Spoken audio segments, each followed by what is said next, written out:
ભારત આઝાદી તરફ પ્રયાણ પાઠ 5 એનો ભાગ બીજો આજે અગાઉ આપણે પ્રકરણની અંદર જે મહત્વની સાલો આવતી હતી એના વિશે ચર્ચા કરી હતી.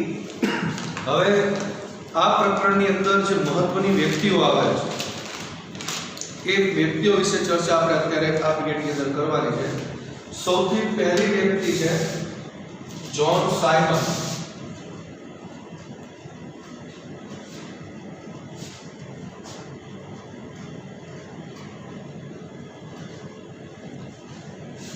જ્હોન સાયમન ઇંગ્લેન્ડનો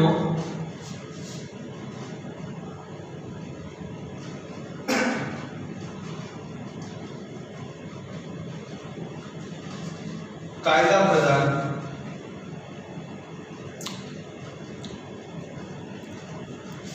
અને સાયમન કમિશનના અધ્યક્ષ.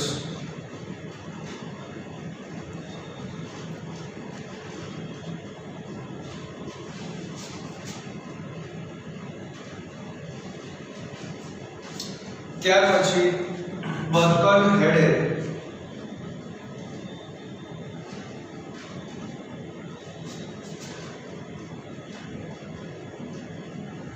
સાયમન કમિશનનો ખરડો રજૂ કરનાર. સાયમન કમિશનનો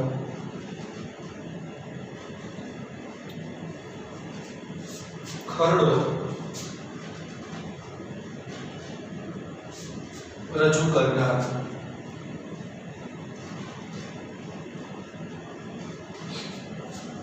ત્યાર પછી મોતીલાલ નહેરુ.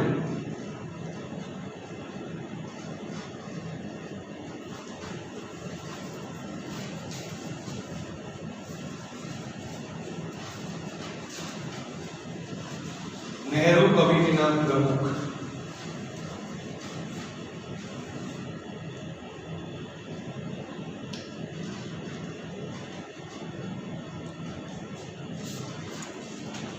જવાહરલાલ નહેરુ.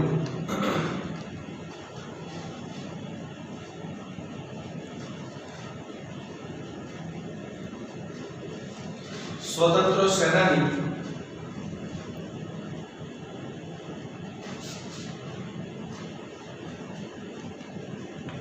અને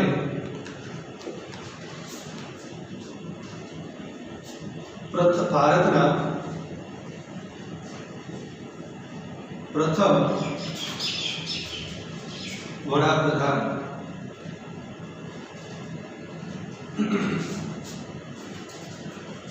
ત્યાર પછી સરોજિની નાયડુ.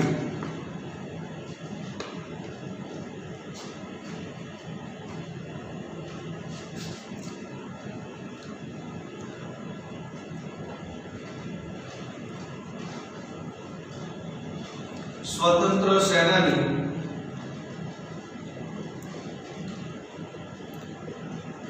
અને હિન્દની બુલબુલ.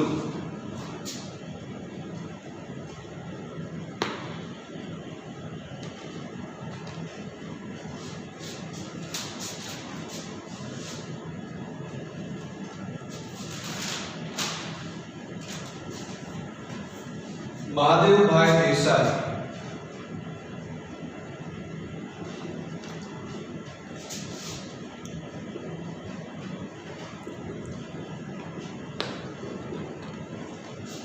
ગાંધીજીના અંગત સચિવ.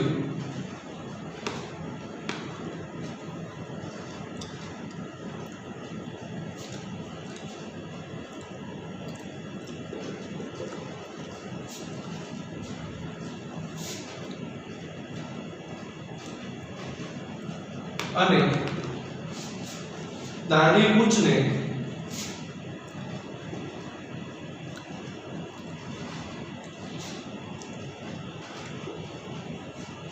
મહાભિનિષ્ક્રમણ. મહાભિનિષ્ક્રમણ સાથે સરખાવનાર. ત્યાર પછી અબ્દુલ ગફાર ખાન.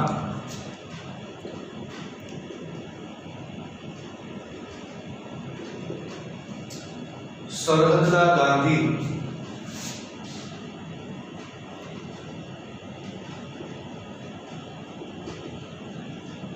અને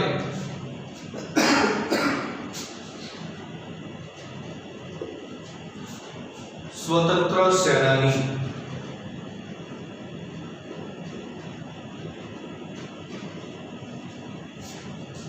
ત્યાર પછી કસ્તુરબા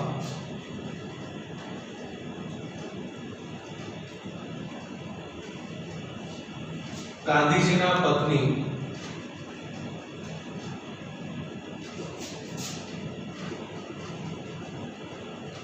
અને स्वतंत्र सेनानी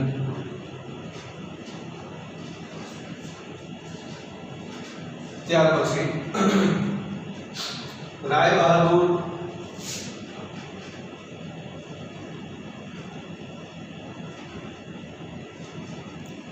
जानकीनाथ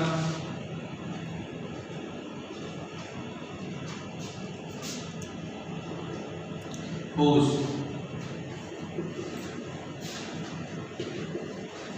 राय बहादुर जानकीनाथ बोस सुभाष चंद्र बोसना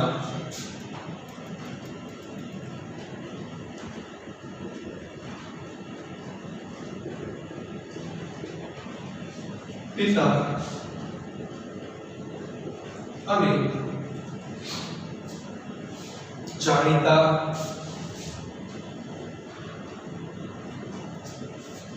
સરકારી વકીલ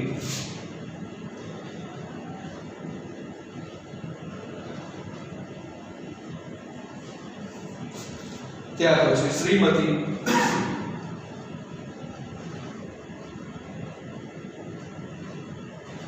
पार्वती देवी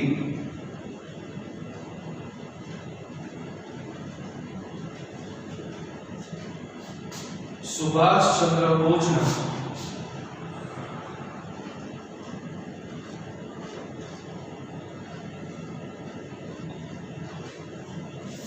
माता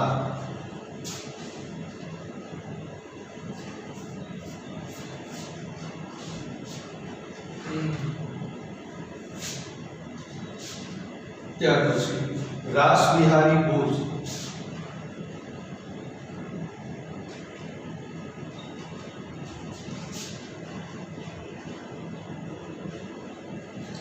जापान में वसेला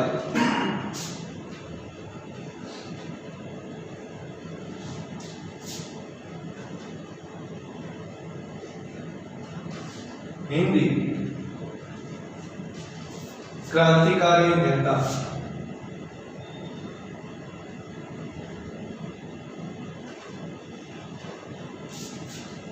त्यार पछी तोजू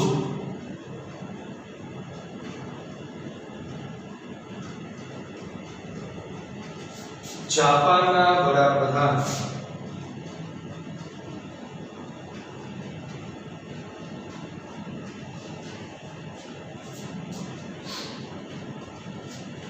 त्यार पछी भोलाभाई देसाई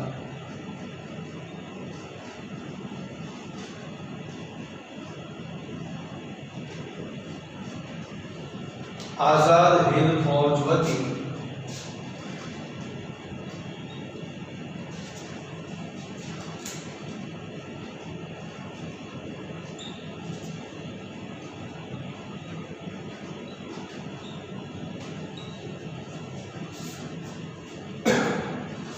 केस लड़ना वकील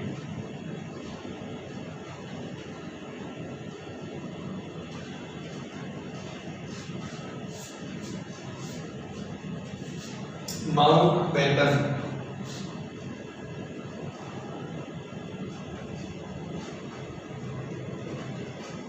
छेल्ला अंग्रेज वाइसरॉय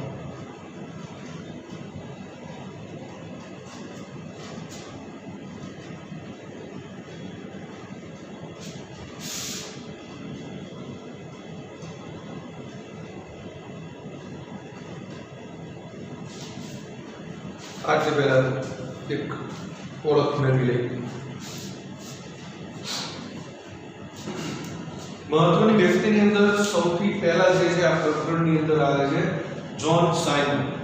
હવે જ્હોન સાયમન જે છે તે ઇંગ્લેન્ડનો કાયદા પ્રધાન હતો અને બીજું એના અધ્યક્ષ સ્થાન નીચે એક સાયમન કમિશન નીમવામાં આવ્યું હતું, જેનો મુખ્ય ઉદ્દેશ્ય એવો હતો કે ભારત દેશના જે લોકો છે એ દેશ આપણે એને બંધારણીય અધિકારો આપવા.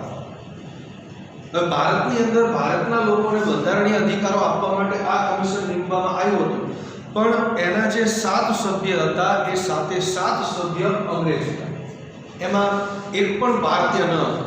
એટલે એના કારણે ભારતની અંદર સાયમન કમિશન જે છે એનો સતત વિરોધ કરવામાં આવી રહ્યો હતો. બર્કન હેડે જેણે સાયમન કમિશનનો ખરડો આપણા ભારત દેશની અંદર રજૂ કર્યો હતો. જે બંધારણીય અધિકારો આપવાના હતા એ ખરડો બર્કન હેડે સાયમન કમિશનનો આપણા ભારત દેશની અંદર રજૂ કર્યો હતો. ત્યાર પછી મોતીલાલ નહેરુ કમિટીના પ્રમુખ અને સ્વતંત્ર સેનાની પણ હતા. મોતીલાલ નહેરુ જે છે બર્કન હેડે એવું કીધું કે ભારતના એક પણ નેતા એવા નથી કે જે પોતાના દમ ઉપર બંધારણ નવું ઘડી શકે અથવા તો એવા કોઈ કાયદાઓનો સંગ્રહ બનાવી શકે કે જે ભારતના દરેક નાગરિકોને સર્વમાન્ય હોય, અમને પણ માન્ય હોય. એટલે એના કારણે નહેરુજીના અધ્યક્ષપણા નીચે, મોતીલાલ નહેરુના અધ્યક્ષપણા નીચે એક કમિટી નીમવામાં આવી, જેને આપણે નહેરુ કમિટી તરીકે ઓળખવામાં આવે છે. અને મોતીલાલ નહેરુ જે છે એ જવાહરલાલ નહેરુના પિતા હતા. અને જવાહરલાલ નહેરુ પણ એક સમય એના સ્વતંત્ર સેનાની પણ હતા, વકીલ પણ હતા. એની સાથે સાથે આપણો ભારત દેશ આઝાદ થયો, એ આઝાદી પછી જે આપણા પ્રથમ વડાપ્રધાન જે છે એ જવાહરલાલ નહેરુ હતા, જે આપણા આઝાદ ભારતના પ્રથમ વડાપ્રધાન. સરોજિની નાયડુ સ્વતંત્ર સેનાની અને હિન્દની બુલબુલ. સ્વતંત્ર સેનાની અને હિન્દની બુલબુલ જે છે એ વિરુદ્ધ એમને ગાંધીજી દ્વારા આપવામાં આવેલું હતું, કારણ કે એમની બોલવાની વાકછટા જે છે એ ખૂબ જ વધારે પ્રમાણમાં આક્રમક અને લોકોને સીધી મગજની અંદર ઉતરી જાય એવા પ્રકારની હતી. લોકો એમની વાકછટાના કારણે એમનાથી આકર્ષિત થતા હતા એમને સાંભળવા માટે. એટલા માટે ગાંધીજીએ સરોજિની નાયડુને, અને ખૂબ જ નીડર પણ હતા, એટલે સરોજિની નાયડુને ગાંધીજીએ હિન્દની બુલબુલ તરીકેનું બિરુદ આપ્યું હતું. ત્યાર પછી જે મહાદેવભાઈ દેસાઈ, ગાંધીજીના અંગત સચિવ અને દાંડીકૂચને મહાવિનિષ્ક્રમણ સાથે સરખાવનાર. અંગત સચિવ ગાંધીજી જે છે એમની કોઈ પણ બાબતો હોય એ બધી જ બાબત મહાદેવભાઈ દેસાઈને ખબર હોય. કોઈ પણ પ્રકારની અંગત બાબતો હોય અથવા તો કોઈ પણ આંદોલનને લગતી બાબતો હોય, અંગ્રેજો સાથે વાટાઘાટા કરવાની હોય, કોઈ પણ ચર્ચા વિચારણા મંત્રણાઓ કરવાની હોય, તો બધી જ બાબતો જે છે એ મહાદેવભાઈ દેસાઈની પાસે રહેતી હતી માહિતી. ગાંધીજી જ્યારે જેલમાં જાય તો એમનું સંપૂર્ણ દેખરેખ રાખવાનું કામ જે પણ મહાદેવભાઈ દેસાઈ જ કરતા હતા. એટલા માટે એમને અંગત સચિવ જે છે ગાંધીજીના એ કહેવામાં આવતા હતા. અને એમણે દાંડીકૂચ જે છે એને મહાવિનિષ્ક્રમણ સાથે સરખાવી હતી. દાંડીકૂચ શું કામ કરી હતી તમે લોકોને અગાઉ આપણે વાત કરી દીધી છે 12 માર્ચ 1930ના રોજ, પણ જ્યારે આપણે પાઠની અંદર શરૂઆત કરીશું ચોપડીમાંથી ત્યારે વધારે ડિટેલ્સમાં એની માહિતી મેળવશું. આ ઉપરાંત મહાવિનિષ્ક્રમણ એટલે શું? મહાવિનિષ્ક્રમણ જો ખબર હોય તો કોમેન્ટમાં લખજો, અથવા તો કાલે તમારે એ જાણી લઈને આવવાનું છે કે મહાવિનિષ્ક્રમણ કોને કહેવામાં આવે છે, અથવા તો મહાવિનિષ્ક્રમણ શબ્દનો અર્થ શું થાય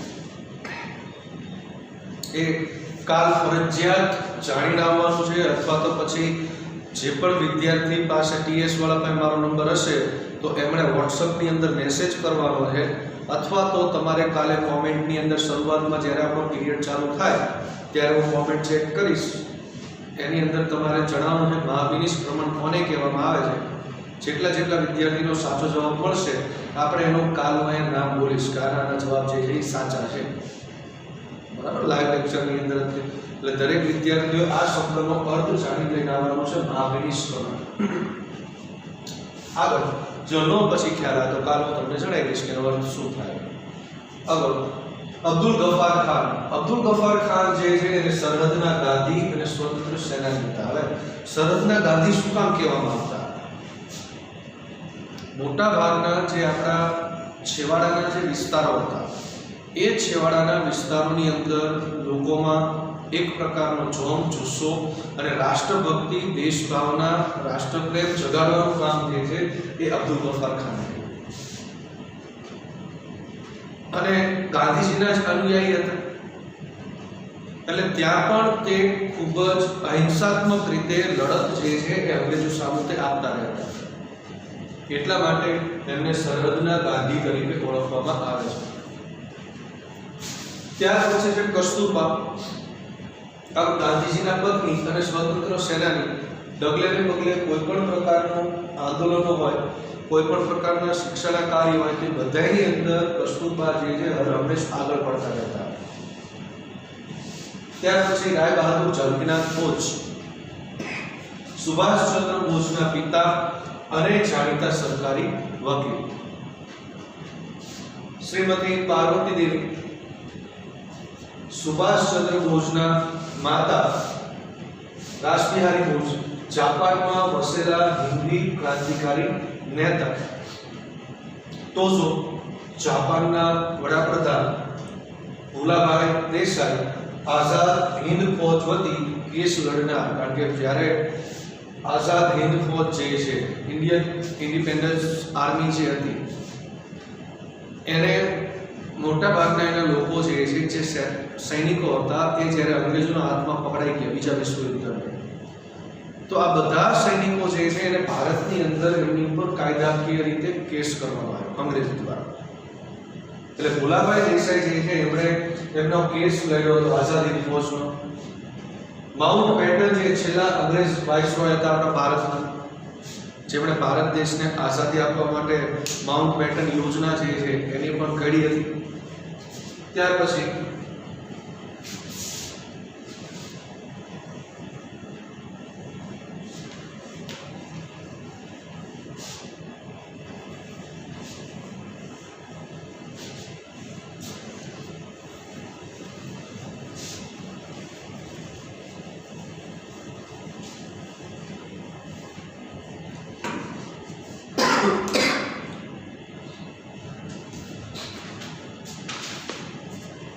માઉન્ટ બેટન પછી મોહમ્મદ અલી જીન્ના.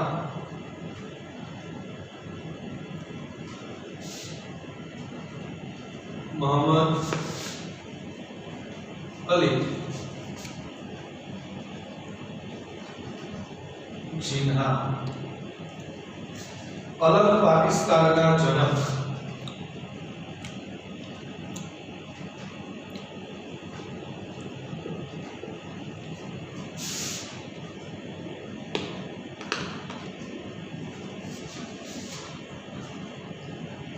ત્યાર પછી ચક્રવર્તી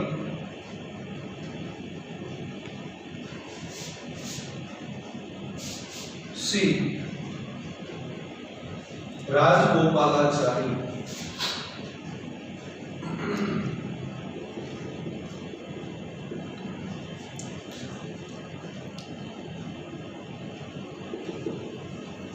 ભારતના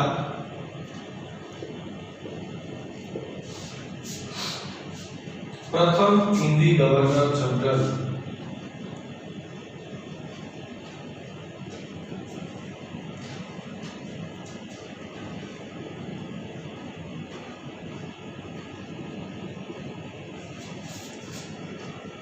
સરદાર વલ્લભભાઈ પટેલ.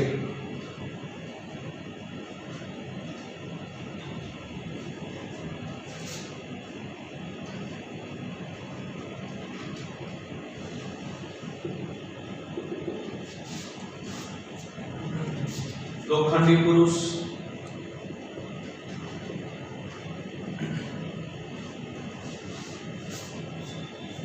પાંચસો 62 દેશી રજવાડાઓને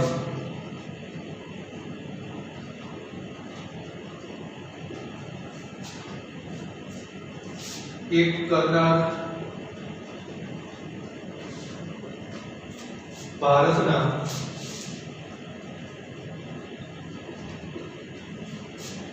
બિસ્માર્ક,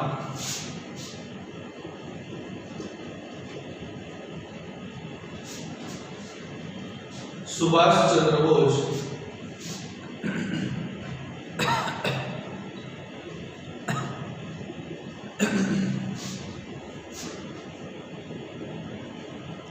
આઝાદ હિંદ ફૌજના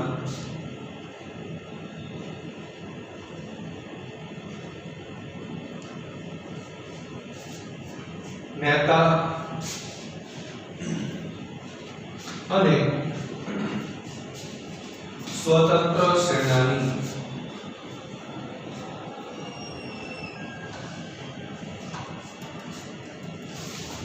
ત્યાર પછી ગાંધીજી, ભારતના રાષ્ટ્રપિતા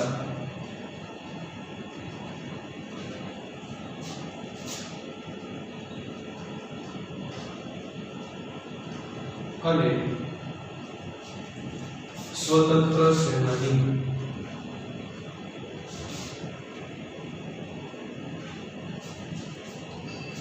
અહીંયા પૂરા બધા વ્યક્તિઓ.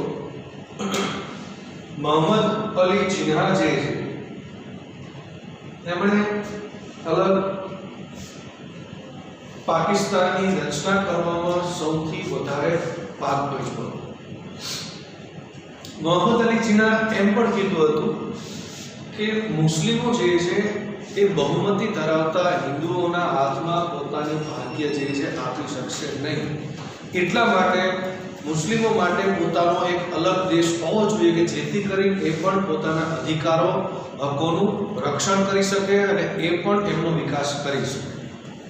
એટલે અલગ પાકિસ્તાનના જનક જે છે એ મોહમ્મદ અલી જીન્નાને માનવામાં આવે છે, જેમણે મુસ્લિમ લીગની સ્થાપના કરી અને જે અંતર્ગત અલગ એક પાકિસ્તાન દેશ જે છે એનો જન્મ થયો. ત્યાર પછી ચક્રવર્તી શ્રી રાજગોપાલાચારી ભારતની અંદર અંગ્રેજો જ્યારે ભારત છોડીને જવાના હતા એ સમય દરમિયાન જે છેલ્લા આપણા વાઇસરોય હતા માઉન્ટબેટન, એ માઉન્ટબેટને પોતાના પદ ઉપરથી રાજીનામું આપ્યું અને રાજીનામું આપતા પછી સૌથી પહેલા governor general, Hindi governor general જેને આપણે કહી શકીએ તો એ રાજગોપાલાચારીને તેમણે કાર્યભાર આપ્યો ભારત દેશમાં. કારણ કે જ્યાં સુધી ભારત દેશની અંદર ચૂંટણીઓ ન થાય, ભારત દેશની અંદર વડાપ્રધાન નિમવામાં ન આવે, ત્યાં સુધી શ્રી ચક્રવર્તી રાજગોપાલાચારી જે છે એમણે ભારતની બાગડોળ પોતાના હાથમાં લીધી હતી. ત્યાર પછી સરદાર વલ્લભભાઈ પટેલ, લોખંડી પુરુષ, 562 દેશીય હથોડાઓને એક કરનાર, ભારતના બિસ્માર્ક, લોખંડી પુરુષ તરીકે તેમને ઓળખવામાં આવે છે. વિરુદ્ધ બરત હજી 2 દિવસ પહેલા જ એમની જન્મ જયંતિ ગઈ 31 ઓક્ટોબરે, બરાબર. અને 562 ભારત દેશ આઝાદ થયો એટલે ઘણા બધા નાના મોટા રજવાડાઓની અંદર આપણો ભારત દેશ વહેંચાયેલો એને એક કરી અને અખંડ એક ભારત દેશ જે છે એની રચના કરી. એટલે તે પણ ભારતના બિસ્માર્ક તરીકે ઓળખવામાં આવે છે. બિસ્માર્કે જર્મનીને એક કર્યું હતું અને એમ એટલે સરદાર પટેલે આપણા ભારત દેશને એક કર્યો એટલા માટે એનો બિસ્માર્ક કહેવામાં આવે છે ભારત. સુભાષચંદ્ર બોઝ આઝાદ હિંદ ફૌજના નેતા અને સ્વતંત્ર સેનાની. ગાંધીજી ભારતના રાષ્ટ્રપિતા અને સ્વતંત્ર સેનાની. આપણે આ પ્રકરણની અંદર આવતી મહત્વની વ્યક્તિઓ જે છે તે અહીંયા પૂરી થાય છે અને હવે આગળ પ્રકરણની આપણે ચર્ચા કરીએ.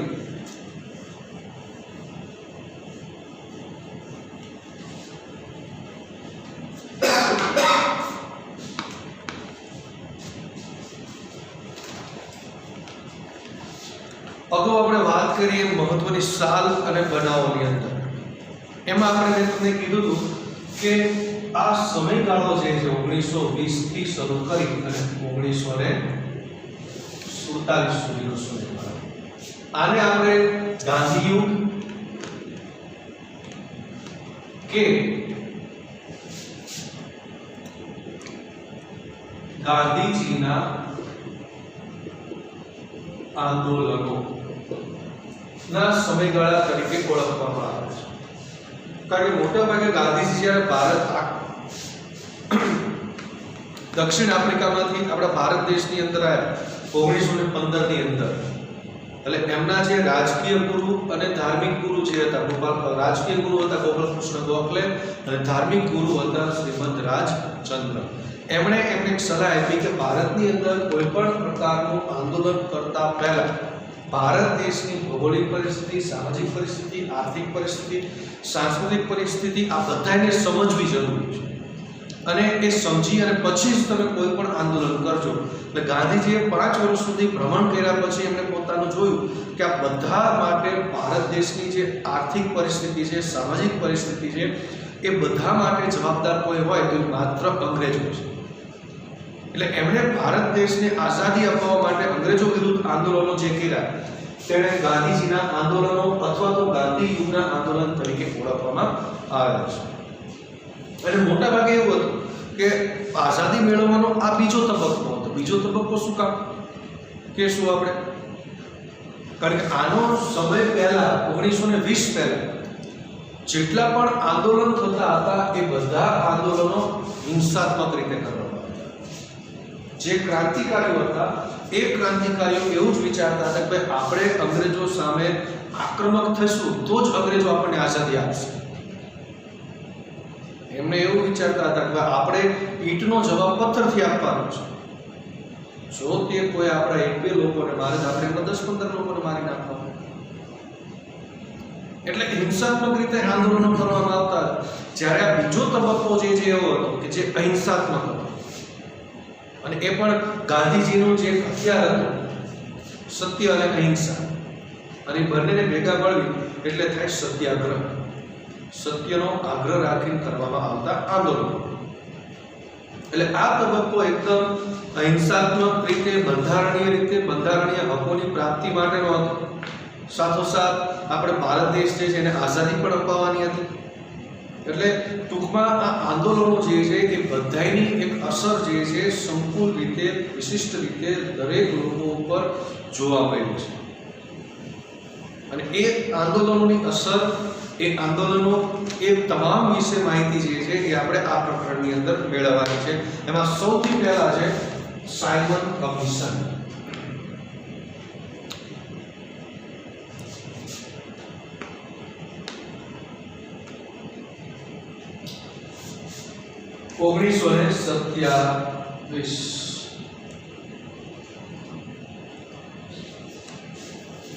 મોન્ટફોર્ટ સુધારા, જેને મોન્ટેગ્યુ અને ચેમ્સફોર્ડ નામના 2 વ્યક્તિઓ હતા, તેમણે 1919 ની અંદર આપ્યા હતા. અને આ સુધારાનો અમલ કઈ રીતે થયો છે અને સુધારાની જરૂરિયાત શું છે એના માટે એક કમિશન નીમવાનું હતું, જે 10 વર્ષ પછી નીમવાનું હતું. પણ બન્યું એવું કે આ સુધારા જે છે એ ભારતના લોકોએ સ્વીકાર્યા નહીં. એટલા માટે 2 જ વર્ષની અંદર સાયમન કમિશન જે છે એની નિમણૂક કરવામાં આવી. હવે આ સાયમન કમિશનનો અધ્યક્ષ જે છે એ જ્હોન સાયમન.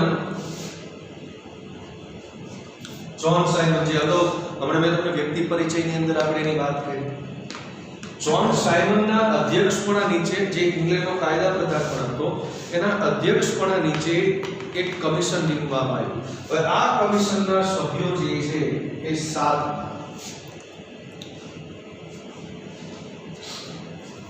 સભ્યો, 7 સભ્ય જે છે તે અંગ્રેજો હતા.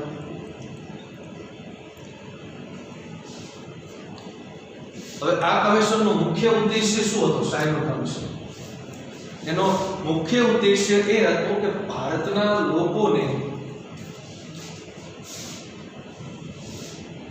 બંધારણીય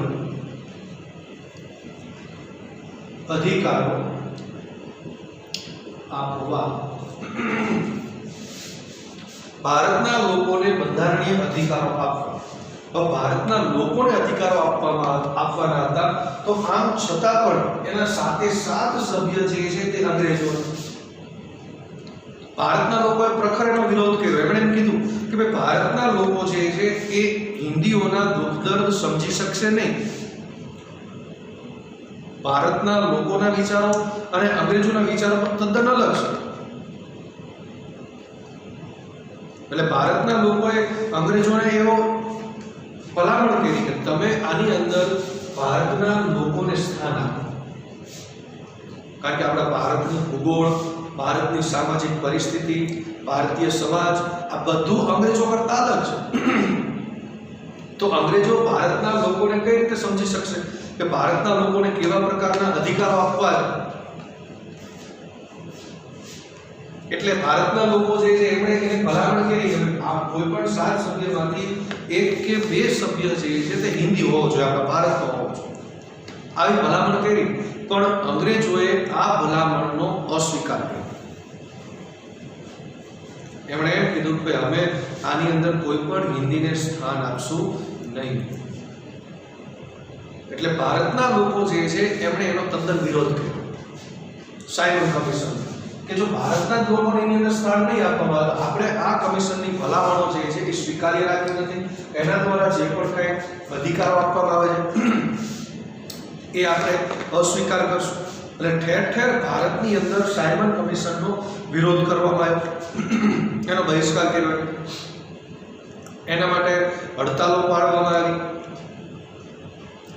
રેલીઓ કાઢવામાં આવી, સરઘસો કાઢવામાં આવ્યા, સભા ભરવામાં આવી અને જોર જોરથી અંગ્રેજો વિરુદ્ધ નારા લગાવવામાં આવતા. સાયમન જે છે દિલ્હીની અંદર જ્યારે તે આવ્યો ગેટ ઓફ ઇન્ડિયા, ત્યારે પણ ભારતના લોકોએ તેનો વિરોધ કર્યો. એને કાળા વાવટા દેખાયા અને જોર જોરથી નારા લગાવ્યા, Simon go back, Simon go back, Simon પાછો જા. એની કોઈ જ ભલામણો જે છે એ સ્વીકાર્ય રાખવામાં ન આવી. ભારતના એક પણ સભ્ય જે છે એની સાથે મળ્યા નહીં. ઠેર ઠેર જગ્યાએ આખા ભારતની અંદર સાયમન કમિશન જે છે એનો વિરોધ કરવામાં આવ્યો. અને આ વિરોધની અંદર લાલા લજપતરાય, ગોવિંદ વલ્લભ પંત એ ગંભીર રીતે ઘાયલ થયા. જવાહરલાલ નહેરુ પણ ઘાયલ થયા. કારણ કે અંગ્રેજો જે પણ લોકો વિરોધ કરતા એના ઉપર અંગ્રેજો લાઠીચાર્જ કરતા, એમને મારવામાં આવતા, લાઠીચાર્જ કરે, મારવામાં આવતા. એટલે એના કારણે બનતું એવું કે લોકો જે છે એમની દમનકારી નીતિનો ભોગ બનતા. એમાં જવાહરલાલ નહેરુ હોય, લાલા લજપતરાય હોય કે પછી ગોવિંદ વલ્લભ પંત, ત્યાં સુધી લાહોરની અંદર લાલા લજપતરાય, ગોવિંદ વલ્લભ પંત અંગ્રેજોનું આ સાયમન કમિશન વિરુદ્ધમાં આંદોલન કરી રહ્યા હતા, સરઘસ કાઢી રહ્યા હતા. અંગ્રેજની એક ટુકડીએ, સેનાએ, પોલીસોએ એમના ઉપર લાઠીચાર્જ કર્યો. પહેલાથી જ એક તો લાલા લજપતરાય જે છે એ બીમાર હતા, તાવ આવતો હતો એમને. આમ છતાં આંદોલનની અંદર તે જોડાયા. અંગ્રેજો દ્વારા બેફામ એમના ઉપર લાઠીચાર્જ કરવામાં આવ્યો. બેફામ લાઠીચાર્જ કરવાના કારણે લાલા લજપતરાય જે છે એ ગંભીર રીતે ઘાયલ થયા. માથાના ભાગની અંદર એમને લાઠીનો માર થોડોક વધારે વાગ્યો. તાત્કાલિક લાલા લજપતરાયને હોસ્પિટલની અંદર ખસેડવામાં આવ્યા.